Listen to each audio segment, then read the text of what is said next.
गंग गणपते नमः भक्ति चैनल में आपका स्वागत है। आज हम बताएंगे बुधवार व्रत की पूजा विधि। फिर उसके बाद में एक गणेश जी की कथा सुनाएंगे प्यारी सी, ध्यान से सुनना। बुधवार के व्रत को 7 बुधवार तक किया जाना चाहिए और इसकी शुरुआत महीने के शुक्ल पक्ष करना ही उचित माना जाता है। बता दें कि किसी भी व्रत की शुरुआत पितृ पक्ष में नहीं करनी चाहिए। बुधवार को सुबह स्नान ध्यान से निवृत्त होकर सबसे पहले तांबे के पात्र में भगवान गणेश जी की मूर्ति स्थापित करें। पूजा के लिए पूर्व दिशा और मुख करना शुभ माना जाता है। यदि पूर्व दिशा में मुख करना संभव न हो तो आप उत्तर दिशा की ओर मुख करके भी पूजा की शुरुआत कर सकते हैं। आसन पर बैठकर भगवान गणेश जी के फूल, धूप, दीप, कपूर, चंदन से पूजा अर्चना करें। मानता है कि पूजा में दूब यानी दूर्वा अर्पित करना शुभ माना जाता है। इसके बाद गणेश जी को मोदन अर्पित करें और मन ही मन भगवान का ध्यान करते हुए 108 बार इस मंत्र का जाप करें। ओम गंग गणपते नमः। चलो अब हम एक प्यारी सी कथा सुनाते हैं गणेश जी की। और बुधवार को कथा सुनना या सुनाना कभी मत भूलना। एक बुढ़िया माई थी, मिट्टी के गणेश जी की पूजा करती थी। रोज़ बनाए रोज़ गल जाए। एक सेठ का मकान बन रहा था। बुढ़िया बोली, पत्थर का गणेश बना दो। मिस्त्री बोले, जितने में हम तेरा पत्थर का गणेश घड़ेंगे उतने में अपनी दीवार न चनेंगे। बुढ़िया बोली, राम करे तुम्हारी दीवार टेढ़ी हो जाए।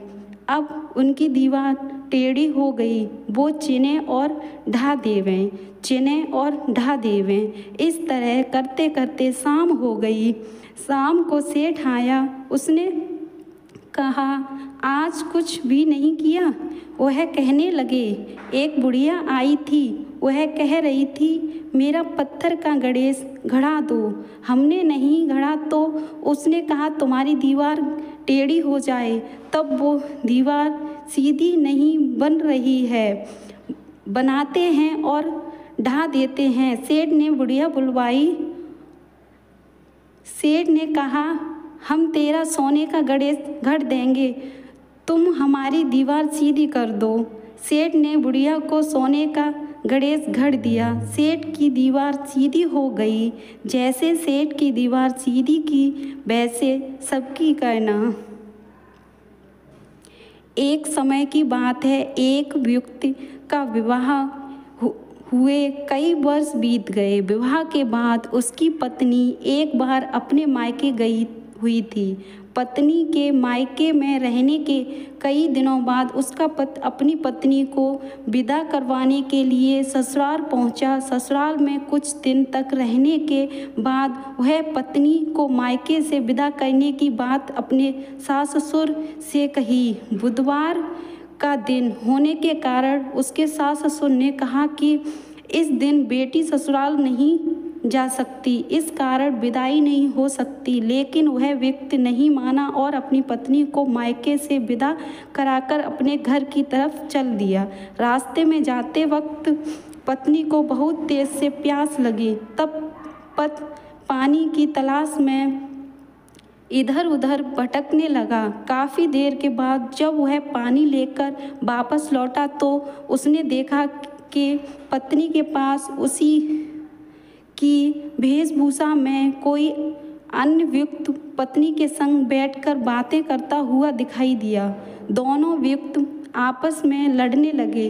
पहले व्यक्ति ने गुस्से में दूसरे व्यक्ति से पूछना लगा कि वह कौन और क्यों उसकी पत्नी के साथ बैठकर बातें कर रहा है। फिर आपस में लड़ने लगे। दूसरे व्यक्ति ने वहाँ कि यह मेरी पत्नी है। दोनों के बीच भयानक लड़ाई होने लगी। तब वहाँ पर कुछ सिपाही आ गए और स्त्री से उसके असली पति के बारे में पूछने लगे। दोनों व्यक्ति को देखकर स्त्री हैरान हो गई कि कौन मेरा पति है। वह दुविधा में पड़ गई क्योंकि दोनों एक जैसे ही लग रहे थे।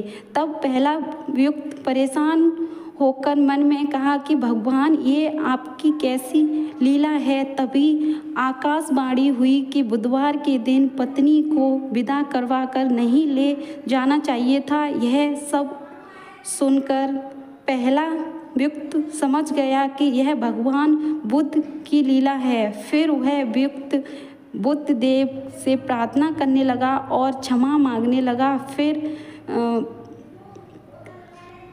फल ही बुद्ध देव अंत ध्यान हो गए और उस व्यक्ति को अपनी पत्नी मिल गई। हर दिन बुधवार के दिन इसी तरह